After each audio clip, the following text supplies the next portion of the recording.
बनवते curd rice मी. त्याच्यासाठी फोडणीला घेतले लाल मिरची, हिरव्या मिरच्या, उडदाची डाळ आणि कढीपत्ता आणि ही कर्ड आणि थोडंसं दूध मिक्स केलं. याच्यामध्ये मीठ आहे. फोडणीसाठी मी आता इथे तूप यूज करणार आहे, ऑइल नाही वापरले. केरलावाले असतात ते कोकोनट ऑइल वापरतात.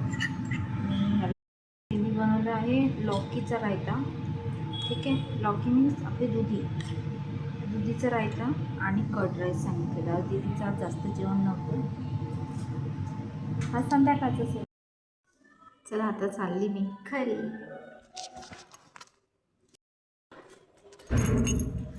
आज लिफ्ट बंद आहे यांची, तर चालली चालत.